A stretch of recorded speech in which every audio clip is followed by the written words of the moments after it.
आज हम लोग आए हैं जेडीसी में 18वीं शहरी में। आप भी आए तो यहाँ पे अपना ब्लड डोनेट जरूर कीजिए। हो सकता है कि आपका ब्लड देने की वजह से किसी की जान बच जाए। तो मेन्यू है वो ग्रीन टिक्का है और ग्रीन टिक्का ये देखें रेडी हो रहा है, बारबेक्यू हो रहा है। अभी भी ग्रीन टिक्का लगा है और एक थोड़ी देर में बारबेक्यू हो जाएगा। चावल भी देखो में आ चुके हैं, थोड़ी देर में ये भी डिस्ट्रीब्यूशन के लिए थालों में डाल दी जाएंगे। गौसिया नल्ली बिरयानी वाले आज हमारे साथ बनफ से नफीस मौजूद है। ओए ओए ओए ओए और ये नाज़रीन ये देखे ओए ओए दो धार यार नली निकालते हो दिखाएं सामने पे निकलेगी कैसे? ये देखे नाज़रीन, ये पहली दफा रस टपकता मैं देख रहा हूँ। आए आए आए इस मौके पे किसी शायर ने अभी हजारों लड़के यहाँ रोजाना रोजेदारों को सहरी सर्व करते हैं, उनके लिए लेकर आए। उसके अलावा शफात भाई हमारे साथ आज थाल तकसीम कर रहे हैं और ये सब थाल जो है यहाँ पे सब जमा हो रहे हैं। हजारों की तादाद में थाल जमा हो चुके हैं और हर थाल के अंदर ग्रीन चटनी भी डाली जा रही है। वो पेशावर से आते थे यहाँ अपने क्रॉकरी के सामान बेचने गुल प्लाजा में, और बेच के फौरन वापस जाते थे, नया सामान लेते थे, फिर आते थे, क्योंकि उनमें से एक लड़के की शादी थी ईद के 4 दिन बाद। आज उनका बाप यहाँ आके बैठ के रो रहा था कि मुझे किसी ने पेशावर से बोला है कि यहाँ चले जाओ तुम्हारी आवाज उठ जाएगी। जो 2 बच्चे अंदर चले, उनमें से एक बच्चा इनकी छोटी बहन की बेटी से उसकी शादी होनी थी ईद के 5वें दिन। जब ये खबर इनको कंफर्म होना शुरू हुई ना कि अंदर कोई नहीं बचा है, उन बहन को हार्ट अटैक हुआ और उनका इंतकाल हो गया। 2 की लाशें यहाँ नहीं मिल रही, एक की लाश घर में रखी हुई है। कल हम गए थे उसके पास से डीएनए के लिए, हम पूछा था कि भाई साहब ये डीएनए आपने लिया क्या हो गए? वो मेरे को हाथ ऐसे किया कि मैंने बोला इसका क्या मतलब है? वो बोला कि कुछ नहीं है। अच्छा तो फिर हम क्या करेंगे? हमारी तो लाश दे दे हमको या हड्डियां दे दे तो उनकी माँ की तसल्ली हो जाए। वो 47 दिन हो गए इनको मैयत नहीं दे रहे। किसके पास है वो बाप? उसका दर्द बताए ना, वो किससे मांगे? जहाँ भी गुल प्लाजा में जो हड्डियां था वो सारी क्रेन में उठा लिया, कब्रिस्तान में ले गए, उस पर मिट्टी डाल दिया। मेरा मजलूम भाई बैठा हुआ है, ये नहीं कह रहे थे 1 करोड़ रुपए का ऐलान हुआ है वो दे दो, कह रहे हड्डियां दे दो। एक खातून मर चुकी घर में, दूसरी को मंडी से बचा दो, 2 पहले ही जल के मर चुके। अस्सलाम वालेकुम। आज हम लोग आए हैं जेडीसी में 18वीं शहरी में। चल के देखते हैं आज यहाँ पे क्या इंतजाम हैं। आज थोड़ा लेट आए हैं तो रश भी काफी हो चुका है। चल के देखते हैं आज क्या इंतजाम हैं, क्या खाने के लिए, कौन से मेहमान आएंगे, आपको पूरी अपडेट देते हैं। चलें वीडियो स्टार्ट करते हैं, आइए हमारे साथ। तकरीबन 2:15 बज रहे हैं और काफी रश हो चुका है। आज थोड़ा लेट आया मैं। ये देखें वॉलंटियर हैं, तकरीबन 2 साल से देख रहा हूँ, डेली आ रहे हैं और इसी जज्बे से आ रहे हैं, डेली आते हैं और आवाम की खिदमत करते हैं। कैसे हैं खरीद से? अल्हम्दुलिल्लाह। तो लोग काफ़ी आ चुके हैं, इस दफ़ा पंडाल अच्छा खासा फुल हो चुका है। देखें मैं नॉर्मली 1 बजे आता हूँ तो उस वक्त पंडाल की क्या हालत होती है और आज आपके सामने ये 2:15 बज रहे हैं, पंडाल की क्या हालत है। अच्छा लेफ्ट हैंड साइड पे मैं आपको डेली दिखाता हूँ कि बाइक्स और एक कार्गो रिक्शा खड़े हैं। रमज़ान में ही इंशाल्लाह इसको इनामात में कुरानदाजी के थ्रू दिया जाएगा। उसके अलावा दूसरी चीज़ ये है कि यहाँ पे मैं आपको डेली बताता हूँ थैलेसीमिया के पेशेंट्स के लिए ब्लड कैंप लगता है। तो मेरी आप लोगों से रिक्वेस्ट है कि थैलेसीमिया के पेशेंट के लिए आप लोग यहाँ पे आएँ तो ब्लड ज़रूर दें। आपका ब्लड देने की वजह से हो सकता है किसी की जान बच जाए। आवाम का रश है जो थैलेसीमिया के पेशेंट के लिए ब्लड डोनेट कर रहे हैं और आज जो शख्स भी ब्लड डोनेट कर रहा है उसको परफ्यूम के गिफ्ट भी दिए जा रहे हैं। आवाम का रश काफ़ी है ब्लड डोनेट करने के लिए। आप भी आए तो यहाँ पे अपना ब्लड डोनेट जरूर कीजिए। हो सकता है कि आपका ब्लड देने की वजह से किसी की जान बच जाए। इसका जो मेन्यू है वो ग्रीन टिक्का है और ग्रीन टिक्का ये देखें रेडी हो रहा है, बारबेक्यू हो रहा है, ड्यूटियों पे रेडी हो रहा है, काफ़ी जगहों पे रेडी हो चुका है। अच्छा जेडीसी की ख़ास बात है कि डेली बेसिस पे मेहमानों को कुछ ना कुछ नया कुछ डिफरेंट खिलाता है और बेहतरीन खाना खिलाता है। अभी भी ग्रीन टिक्का लगा है और एक थोड़ी देर में बारबेक्यू हो जाएगा। ये देखें ये रेडी हुआ पड़ा हुआ है ग्रीन टिक्के का मसाला। ये हज़ारों सीखें पड़ी हुई हैं जो अभी बारबेक्यू होंगी। यही वजह है कि आपको टाइम पे सहरी मिल जाती है क्योंकि हर चीज़ यहाँ जेडीसी पहले ही रेडी रखता है। आज तक मैं 3 साल से आ रहा हूँ, मेरी नज़र में ऐसा नहीं हुआ कि कभी सहरी लेट हुई हो। ये देखें ये बच्चा डेली बेसिस पे आता है, ये रेडी सीखें थालों में डाल रहा है। कैसे बेटा ठीक हो? कैसे ठीक ठाक? अच्छा ये देखें जो बारबेक्यू हो गई सीखें वो ये सब थालों में डाली जा रही हैं। पूरे किचन के बनाते हैं ना, यहीं पे सब बारबेक्यू होता है और यहीं पे सब खाना रेडी होकर आपकी खिदमत में, आवाम की खिदमत में, मेहमानों की खिदमत में पेश किया जाता है। चावल रेडीमेड आते हैं वो पकवान से, वो भी आपको दिखाते हैं। ये देखें जी, चावल भी देखो में आ चुके हैं, थोड़ी देर में ये भी डिस्ट्रीब्यूशन के लिए थालों में डाल दी जाएंगे। क्या किया जाए, किस तरह से ब्लड डोनेट करें और क्या सवाब मिलता है? बहुत शुक्रिया। देखिए, फ़ोन जो है वो इंसानी ज़िंदगी की बुनियादी ज़रूरत है बेशक। और किसी भी ऐसे मर्ज़ में जब इंसान मुब्तला हो जाए, जब उसका खून बनना रुक जाए या किसी हादसे का शिकार हो जाए कि उसे अब इजाफी खून की ज़रूरत है, तो वो दूसरों के खून का मोहताज होता है। बेशक। और ये ऐसी चीज है जो लेबॉर्ट्री में नहीं बन सकती। नहीं बन सकती, तो एक इंसान से ही इंसान को मिलेगी। अल्लाह रब्बुल इज़्ज़त ने आपको सेहत दी, तंदुरुस्ती दी। मैं समझता हूँ कि सेहत जिस्मानी की एक ज़कात है, दूसरों को खून देना।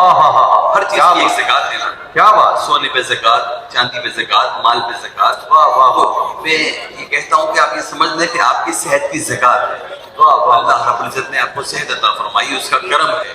आपके आज़ा सलामत हैं, उनके बारे में सोचें कि जिन्हें आपका खून पहुंचेगा तो वो भी सेहत की तरफ चले जाएंगे। इदारों के पास जेडीसी ने एहतमाम किया हुआ है, हुसैनी ब्लड बैंक के मुख्तलिफ मराकिज़ हैं, और ये खून देकर आप देखिए कि आपको एक फर्क महसूस होती है, एक ताज़गी महसूस होती है कि आपने किसी इंसान की जिंदगी बढ़ाने में उसकी मदद की।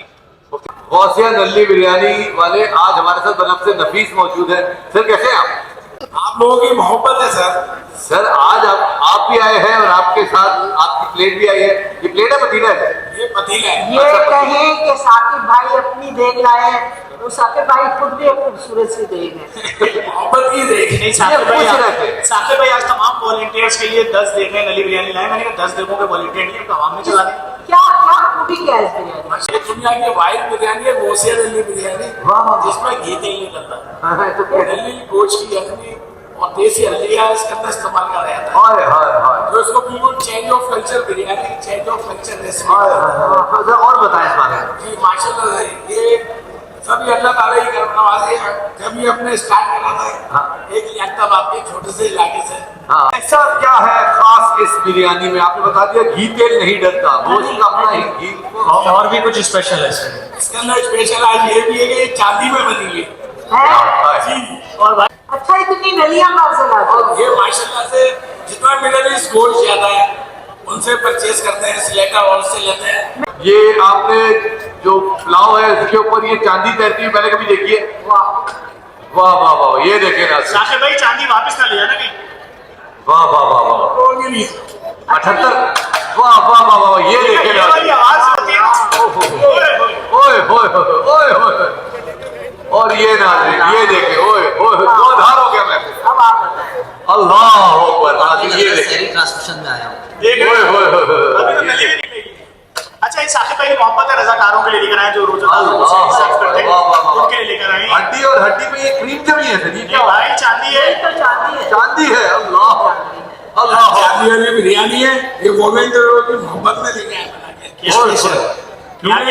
ये बड़ी माशाल्लाह से मेहनत कर रहे हैं, तो हमने कहा कि भाई इनके लिए कुछ ना कुछ डिफरेंट होना चाहिए। अरे अच्छा बता, साथ में खुशबू आ रही है और खुशबू बता रही है कि अल्लाह गरी के रहमत करे, ये बड़ी कुछ जन्नती बच्चियां थी। ये माशाल्लाह से यहाँ खुशबुएं उठ रही है। सबसे बड़ी बात ये मोहब्बत से लेके आए। यार नली निकालते हो दिखाएं साकिब भाई निकलेगी कैसे? हाँ हाँ साकिब भाई, ये आपको एक्सपेरिमेंट करना पड़ेगा। ये देखे नाज़रीन, ये पहली दफा रस टपकता हुआ देख रहा हूँ। हाय हाय हाय।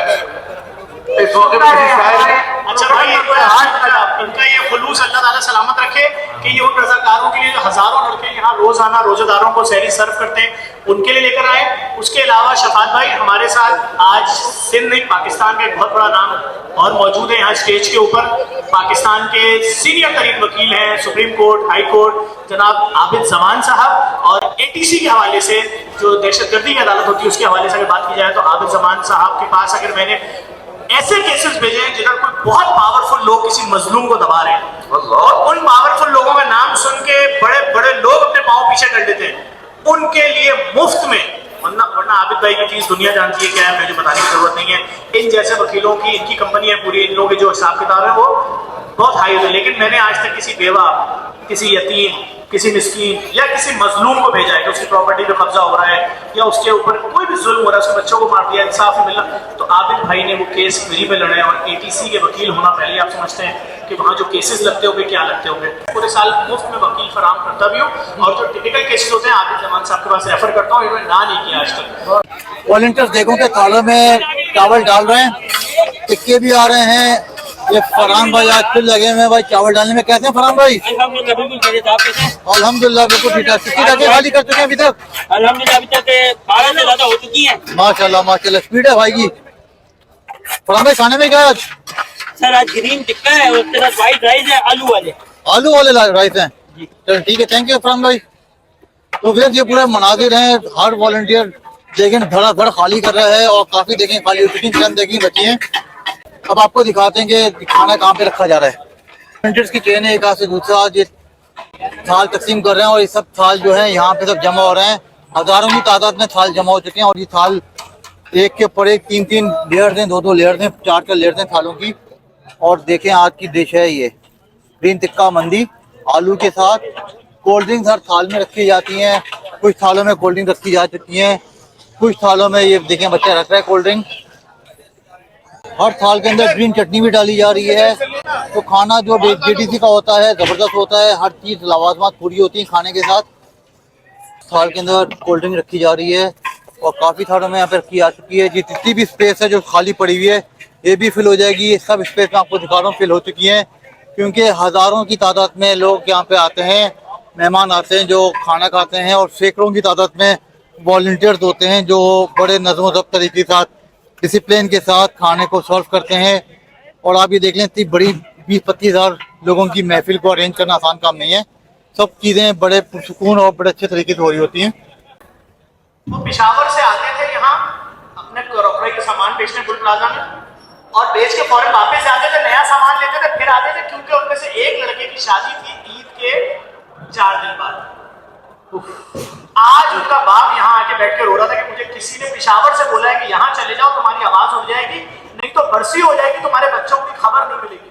वो बेचारे आज आखिरी बार अस्पताल गए थे तो उनको बोल दिया कि हमारे पास कुछ भी नहीं है तुम्हारे प्यारों में, चलो यहाँ से जाओ। बेचारे यहाँ बैठ के रो रहे थे बुजुर्ग, कह रहे मैं पेशावर से आता हूँ, मेरे पास ना रहने की जगह है ना सर छुपाने की जगह है, मुझे रास्ते ही नहीं पता। 2 सगे जवान खूबसूरत तरीन लड़के, उनकी तस्वीरें अगर स्क्रीन पे आप चला लें उमेर भाई वो तस्वीरें दोनों बच्चों की अगर स्क्रीन पे चला लें तो हाजी साहब आप खुद बताइए क्या हुआ। माइक दीजिए।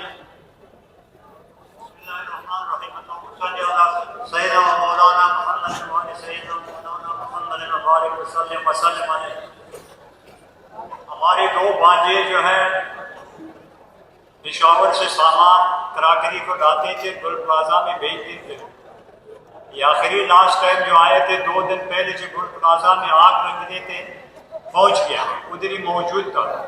जब आग लग गए थे उसी दिन में शुरू में जो आग लग गया था अपनी अम्मी को फोन कर दिया कि अम्मी दुआ कर ले, अगर आग लग गया इंशाल्लाह ये आराम हो जाएगा, हम निकलेंगे रात को हम बैठ के पेशावर के लिए रवाना होंगे। तो खुश हो गए। तो उसके बाद जो है एक दिन, दूसरा दिन, तीसरा दिन गुजर गया, कुछ पता नहीं चला। 4था दिन में ये जो उनका बड़ा बेटा है मेरे साथ बैठा है, अयाज नाम है, इनको कॉल किया लाहौर में, फिर अपने मामू के पास चले जाओ और जल्दी आ जाए, इन लोगों का पता नहीं बच्चों का किया है अभी तक पता ही नहीं।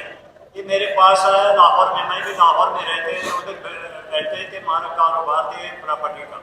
ये आ गई कि मामू अम्मी ने कॉल किया है, ऐसा मसला है, हमें जाना पड़ेगा पेशावर। मैंने बोला ठीक है बेटा, अल्लाह खैर कर दे, कोई बात नहीं, इंशाल्लाह ठीक ठाक होंगे। तो हमने रात को बस में बैठ गया, सुबह से पेशावर पहुंच गया। तो हालात हमने जो बहन का देखा बिल्कुल ऐसी थी कि कुछ अभी बयान के लिए नहीं है। तो बिल्कुल रो रहे, तो कहते हैं कि मेरे को साथ लेके मैं भी जा रहा हूँ कराची। आप कैसे जाएंगे कराची? हम दोनों चलेंगे, कोई बात नहीं। हम दोनों ट्रेन में बैठ गया तो हम आगे इधर कराची जब हम पहुँच गए तो 26 तारीख को हमें गुल प्लाजा में गया था। उन्होंने हमें बता रहा था कि इधर डीसी साहब का दफ्तर है, इधर इनके पास इधर अपना नाम दर्ज कर दे और फिर आप देखें लिस्ट में कि आपके पहले से आपके बच्चों का नाम है या नहीं। उनके पास हम गया, मैंने बोला कि भाई हम पेशावर से आए, ऐसा मसला हुआ है। वो लिस्टें जो है वो देख लिया था, बोला तो उनका तो नहीं। मैंने बोला अभी मैं एप्लीकेशन लिखा ये कल, बोला नहीं हम नहीं कर सकते। टाइम खत्म है। मैंने ये इसका बात का क्या है टाइम खत्म है, ये तो कोई बात नहीं बनता है। आप कहते हैं कि टाइम खत्म है, तो बोला थाने में चले जाओ। आपने भी बख्श थाने में गया, उधर चलो, उस कमरे में जाओ, उस कमरे में जाओ, इधर बात करे, इधर कोई भी रिस्पॉन्स ही नहीं दे रहा था। फिर उन्होंने बताया कि आप डीसी ऑफिस में जाओ, डीसी के साथ बात करें। हम वापस आए, 7:30 बजे थे शाम के।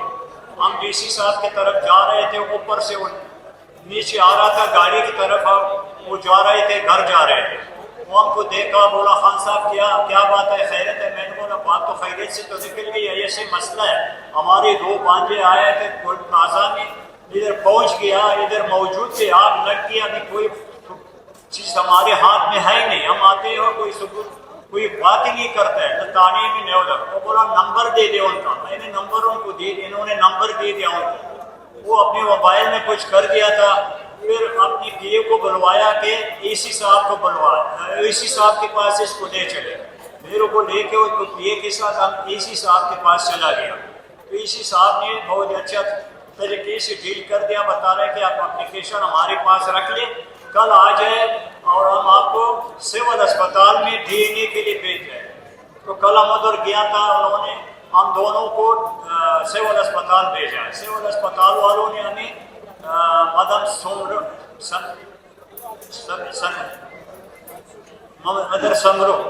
समरो के पास भेजा कि वहाँ के इंचार्ज जो डीएनए ले रहे थे, उन्होंने हमने जो है उधर बुलवाया। और डॉक्टर आया, इससे जो उनका बड़ा भाई है, इससे फिर डीएनए के लिए ब्लड ले लिया। ब्लड जो ले लिया, उन्होंने मुझे कह दिया करके शनाख्ती कार्ड का कापिया दे दे। शनाख्ती कार्ड का कापी भी हमने दिया। बोला उसका बहनों का नाम दे दे, फादर का नाम दे दे, ये दे, आप कौन है, ये सारी चीज़ें हमने दे दी। वो लिख दिया। हमको कह दिया कि आप इस तरह करें कि हफ्ते में या 10 दिन में आपको वो मिलेगा, रिपोर्ट मिलेगा। मैंने उनको बोला कि फिर हम 10 दिन तो नहीं रख सकता है, नहीं रह सकता है, इसलिए कि हमारे पास पैसा भी नहीं, होटलों को पैसे देना है, ये खर्चे, ये हमारे पास इतना वो नहीं है। फिर कह रहा कि आप कल आ जाए। कल हम उनके ऑफिस में चला गया। वो बोला कि हमने सारा कुछ कंप्लीट किया, हमने भेजा है डीएनए के चेक करने के लिए। तो अब अगर 10 दिन रहेगी ठीक है, नहीं तो आप चले जाए, आपका नंबर है, हम आपको कॉल करेंगे। हम वापस पेशावर चला गया। जब पेशावर चला गया तो हमारी बहन का हालत बिल्कुल खराब थी, अस्पताल। अच्छा हाजी साहब, एक मिनट, मैं एक बात बता दूं। मुझे 2 बच्चे अंदर चले, उनमें से एक बच्चा इनकी छोटी बहन की बेटी से उसकी शादी होनी थी ईद के 5 बजे। जब ये खबर इनको कंफर्म होना शुरू हुई ना कि अंदर कोई नहीं बचा है, उन बहन को हार्ट अटैक हुआ और उनका इंतकाल हो गया। 2 की लाशें यहाँ नहीं मिल रही, 1 की लाश घर में रखी हुई है। और हाजी साहब का फोन आ रहा है कि रांची दोबारा आओ। इन्होंने कहा मैं क्यों आऊं, मिली लाश? बोला मिला तो कुछ भी नहीं। हाजी साहब बताइए फिर आप आज क्या हुआ? बिल्कुल जी। तो फिर उन्होंने हम उधर चला गया पेशावर में। पेशावर जो है, इनकी अम्मी का जो बड़ा बहन, हमारा हालात बिल्कुल खराब था, अस्पताल में एडमिट था, बीपी भी हाई था, शुगर भी हाई थी, टेंशन भी था। ये हम उसमें से गए, उसको कुछ दिन जो गुजर गया, हमारी छोटा बहन जो छोटे बेटा जो है एहसान अल्लाह, उनके जो है दामाद हो रहे थे, अपनी बेटी उनके लिए मंगनी किया था कि इसी ईद के बाद उसका शादी हो रहा था। आप जो है वो जो सुन लिया कि इधर हालात खराब हो गए, कुछ है नहीं, हड्डियां भी नहीं है, ये भी चला गया, तुम्हारा बेटी जो है वो भी रह गया। वो रात उस पर अटैक आ गया, अस्पताल तक गया, वो इन्ना लिल्लाहि व इन्ना इलैहि राजिऊन। हाजी साहब, आज क्या हुआ आपके साथ जब आप अस्पताल गए आज दोबारा 47 दिन बाद? क्या बोला आपको अस्पताल वालों ने? जो कल हम गए थे उसके पास से डीएनए के लिए हम पूछा था कि भाई साहब ये डीएनए आपने लिया, क्या हो गए? वो मेरे को हाथ ऐसे किया कि मैंने बोला इसका क्या मतलब है? वो बोला कि कुछ नहीं है। मैंने बोला जो कुछ नहीं है डीएनए आपने लिया तो इस किस चीज की टेस्ट करते हैं? वो बोला वो हड्डिया है। मैंने हड्डिया टेस्ट किया है, यानी बोला अभी तक रिपोर्ट नहीं आया। अच्छा, तो फिर हम क्या करेंगे? हमारी तो लाश दे दे हमको या हड्डिया दे दे तो उनकी माँ की तसल्ली हो जाए। वो तो 3 तो चला गया, 2 लड़के भी चला गए, एक हमारा छोटा बहन भी चला, अभी चौथा बड़ा बहन ये भी जा रहा है। हमारा तबाह बर्बाद हो गई, हमें क्या करना है? कुछ खुदा के लिए हमारे साथ मदद कर रही, आप क्या करते हो? तो हमारी इख्तियार में नहीं, आप आप चले जाओ उधर, क्या नाम है, डीसी साहब के पास जाओ। तो उन्होंने बताया कि भाई डीसी साहब के पास चलेंगे हम। फिर बोला कि थाने के पास जाओ। फिर हम थाना आ गए, उसके इन्वेस्टिगेशन ऑफिसर था, इंस्टीट्यूट साहब 3 घंटे में ये वो बाप मामू है जिसकी एक सगी बहन के दोनों बच्चे वहां मरे पड़े हैं, जलकर शहीद हो गए। दूसरी बहन जिसकी अपनी छोटी बहन के बेटे से शादी उसकी बेटी की होनी थी, वो खबर सुन के मर गई। अब ये कह रहे हैं कि मैं कराची जिंदगी में पहली बार आया हूँ। तुम जब मुझे बोलते हो ना फला जगह जाओ, तो मैं 20 लोगों से पूछता हुआ जाता हूँ, इतना पैसा खर्च हो रहा है, छत। मैंने भी इनको बोला हाजी साहब मैं आपको रिहाइश दे देता हूँ। तो ये कह रहे हैं तो पिशावर में कोई जानने वाले, तो उन्होंने एक कमरा सब्जी मंडी में दिया है, ये वहां सर छुपा रहे हैं अपना। मैंने बोला हाजी साहब मैं आपको रिहाइश भी देता हूँ, खाना भी देता हूँ। खुदा की कसम जब ये आए थे मैंने इनको वहां बैठा के खाना खिलाया, ये नहीं खा रहे थे। बोले थे मेरे बच्चे उस बिल्डिंग में दबे हुए, मैं खाना कैसे खाऊं। आज 47 दिन हो गए इनको मैयत नहीं दे रहे। किसके पास जाए वो बाप, उसका दर्द बताए ना, वो किससे मांगे। जिनकी लाशें मिल गई उनको ये तो सुकून है कि ये ईद हम नहीं मनाएंगे, चलो अगले साल मना लेंगे। अरे इनकी तो लाशी तो आज क्लियर इशारा कर दिया ना। इस इशारे का क्या मतलब है? जब इन्होंने बोला हमारी मैयत में, दोनों हाथ से ऐसे इशारा कर दिया, इसका मतलब उन्होंने पूछा मतलब बताओ, कह रहे बस इसका मतलब समझो ना।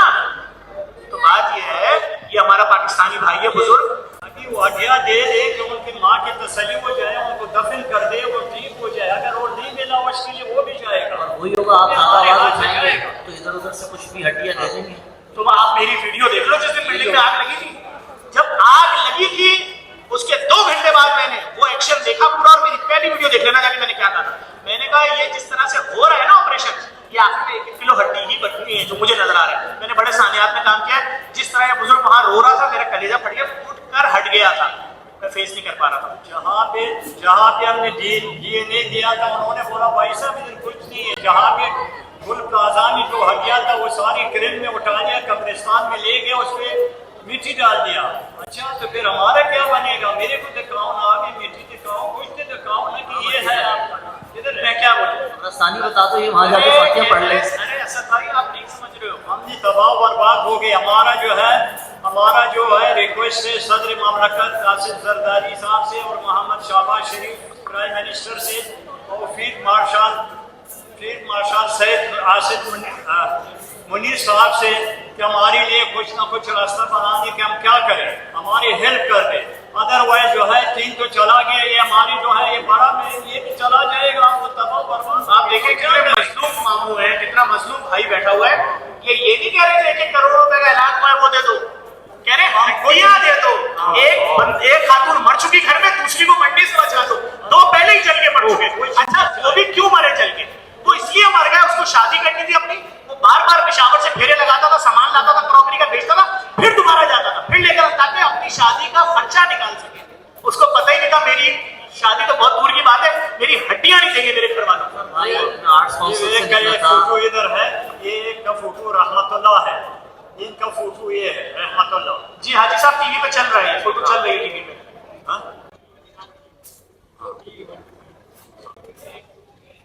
अल्लाह ताला आपके लिए, मैं देखे इतना ही बोल सकता हूँ हाजी साहब, आप जिस तरह आप रो रहे हैं वैसे हम सब रो रहे हैं।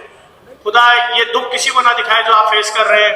कैसी क़यामत है? आप तो मर्द है, कुछ हो जाएगा, वो औरत के हम क्या करेंगे? वो तो मर जाएगा ना, क्या करें? अगर किसी के पास जवाब है तो दे दो भाई, जो हाजी साहब सवाल कर रहे हैं। सिर्फ अभी जो हमने रिक्वेस्ट किया ऊपर अल्लाह है, नीचे ये जो गवर्नमेंट का ये 3 है, आसिफ अली जरदारी, शहबाज शरीफ है और सैयद मुनीर अहमद फील्ड मार्शल है, हमारे लिए कुछ मदद कर दे। ऊपर अल्लाह है, नीचे आप है। अदरवाइज जो है 3 चला गया, ये भी चला जाएगा, हमारी सारी जिंदगी तबाह। छोटे छोटे बच्चे बहन जो उनके सारा इनके वो सब रह जाएगा, क्या करेंगे? खुदा की कसम यहाँ बैठ के जब मैं आया हूँ ये रो रहे थे बैठे हुए। मैंने कहा कहाँ से आया? फैसलाबाद के किसी शख्स से मेरा राब्ता हुआ, उसने बोला गाड़ी पकड़ो सीधे यहाँ जाओ, ये लोग तुम्हारा मुकदमा उठाएंगे, शायद तुम्हें हड्डी 1-8 किलो मिल जाए। नहीं मांग रहा हूँ आप पैसे, बोला मुझे मत दो।